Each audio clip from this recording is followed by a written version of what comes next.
আর হাওয়ার গাড়ি হাওয়ায় চলে,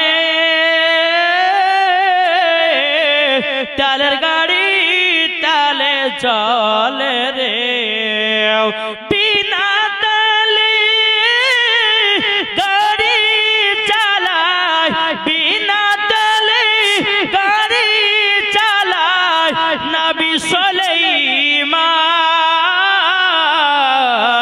আমরা সেই মুসলমান। বাবা হযরত সুলাইমান আলাইহিস সালাম তিনি দুনিয়াতে বাবা হায়াত পেয়েছিল বাবা 950 বছর। কত বছর? 950 বছর দুনিয়াতে হায়াত পেয়েছিল বাবাজি মুসলমান ভাইরাও। আল্লাহ পাক আল্লাহ তাআলা হযরত সুলাইমান আলাইহিস সালাম নবী কি বাবাজি আপনার কেনা এত বড় লোক বানিয়েছিলেন, এত ধন দৌলতের মালিক বানিয়েছিলেন। আল্লাহ পাক আল্লাহ তাআলা বলে আমি সুলাইমান নবীকে এত বড় লোক বানিয়েছিলাম। হযরত সুলাইমান আলাইহিস সালাম কি আল্লাহ পাক আল্লাহ তাআলা এত পাওয়ার দিয়েছিল বাবাজি হযরত সুলাইমান আলাইহিস সালাম হাওয়ার কথা বুঝতে পারত। কিসের কথা? হাওয়া হাওয়া, তারপর পিপিড়ে পিপিলকার কথা বুঝতে পারতো। হযরত সুলাইমান আলাইহিস সালাম বাবাজি জিনদেরকে দিয়ে কাজ করাতো, এরই নাম বাবা সুলাইমান আলাইহিস সালাম।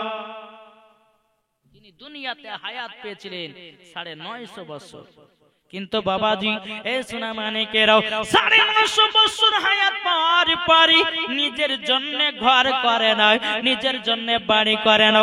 আমরা যদি বাবা টাকার মালিক হই, আমরা যদি বাবা জমি জায়গার মালিক হই, আমরা ঘর করি কি করি না? 2 তলা 3 তলা 4 তলা 5 তলা।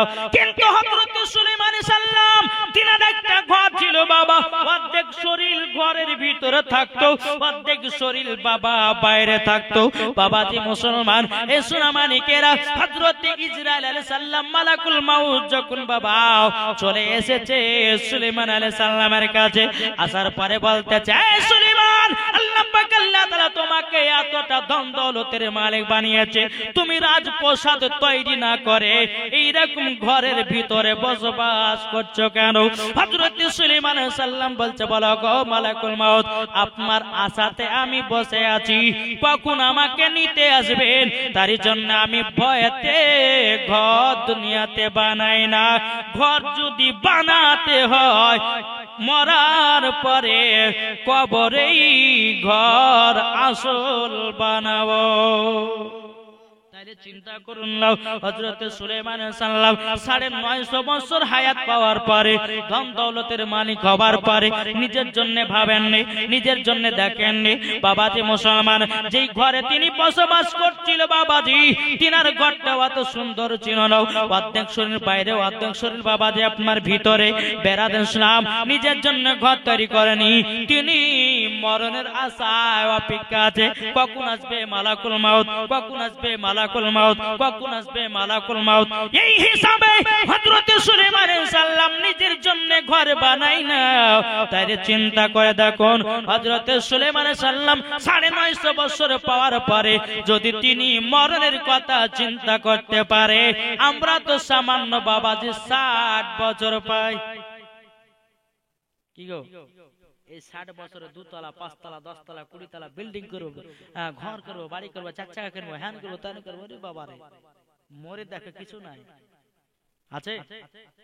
তাই কবি বলতেছে একদিন তোমায় মরতে হবে, তুমি ভুলে যেও না, হবে মাটির বিছানা গো তোমার আসল ঠিকানা, হবে মাটির বিছানা গো তোমার আসল ঠিকানা। একদিন তোমায় মরতে হবে, তুমি ভুলে যেও না, হবে মাটির বিছানা গো তোমার আসল ঠিকানা। ইজরাইল ফেরেশতা যেদিন হাজির হবে সে, ইজরাইল ফেরেশতা যেদিন হাজির হবে সে, চঞ্চতরি যতি করো জানবে রবে শেষে আও খোদারি কাছে করবে দুয়া খোদারি কাছে করবে দুয়া মুমিন মুমিনা একদিন তোমায় মরতে হবে তুমি ভুলে যেও না হবে মাটির বিছানা গো তোমার আসল ঠিকানায় জোরে বলুন আপন জনের কান্না যদি সবই শুনতে পাবে বুক পড়বে তো মুখ পড়বে না কেমনে জবাব দেবে আপন জনের কান্না তুমি সবই শুনতে পাবে বুক পড়বে তো মুখ পড়বে না কেমনে জবাব দেবে কি করে বুঝাবো তোমায় কি করে বুঝাবো তোমায় মনের বেদনা একদিন তোমায় মরতে হবে তুমি বলে যেও না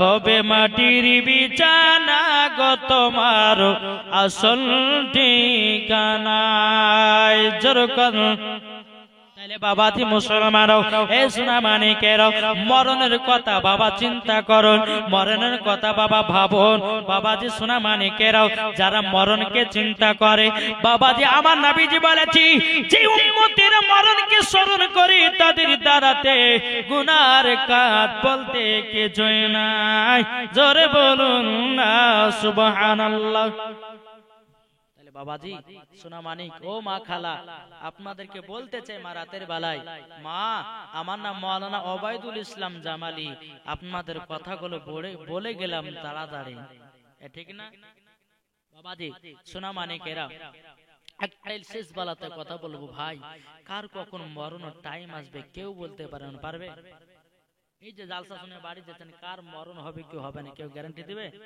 কিন্তু আমার নবীজি বলেছে যারা জালসা শেষে যারা যদি রাস্তায় যেতে যেতে যদি মারা যায় তো বিনা হিসাবে তাদেরকে জান্নাতে জোরে বলেন না বাবাজি সোনা মানি যাই হোক আল্লাহ পাক আল্লাহ তাআলা যেন আমাদের সকলকে নবীজির গোলাম বানিয়ে নেয় নবীজির যেন আশিক বানিয়ে নেয় একবার দুরূদ না জানা পেশ করুন আল্লাহুম্মা সাইয়্যিদিনা মাওলানা মুহাম্মদ আলা আলে মাওলানা মুহাম্মদ হৃদয়ের গভীরে রেখেছি যারে এটা জোর হবে না হৃদয়ের গভীরে রেখেছি যারে আমার দয়াল নবী রে আমার মায়ার নবী রে দয়াল নবী রে আমার মায়ার নবী রে অন্যায় জুলমে যখন পড়েছিল যখন পড়েছিল দয়াল নবী মায়ার নবী এসে জানো দূর করিল জোরে অন্যায় জুলুমে যখন পড়েছিল যখন পড়েছিল দয়াল নবী মায়ার নবী এসে জানো দূর করিল হৃদয়ে আছে নবী লেখা হৃদয়ে আছে নবী লেখা তাই তো আমরা যাব শুধু সোনার মদিনা দয়াল নবী রে আমার মায়ার নবী রে জোর করো বাবাজি শেষ করি জি বাবাজি শোনা মানে আর আধ ঘন্টা তাহলে তো বাজে ফজর নামাজ হবে গো বাবাজি আরে ভাই আপনাদের তো দোষ এটা আমি আগে বলেছি 10টার সময় তো উঠান, আপনারা টাইম দেননি আমাকে। লোক নাইলে পরে বক্তব্য দেওয়া যায়? জি, এই কালকে ওই রাঘবপুর না কি বলছে, ওখানে যাবো, ওখানে শুনেলেন? হ্যাঁ, সবদলপুর।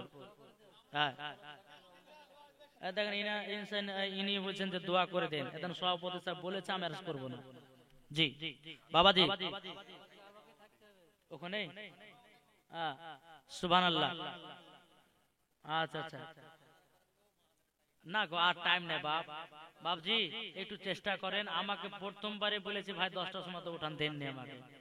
জি, আল্লাহ পাক আল্লাহ তাআলা যেন আমাদের সকলকে নবীজির গোলাম বানিয়ে নেয়। জোরে বলুন আল্লাহুম্মা আমিন, আল্লাহুম্মা আমিন। একবার দরুদ পড়ুন, আল্লাহুম্মা।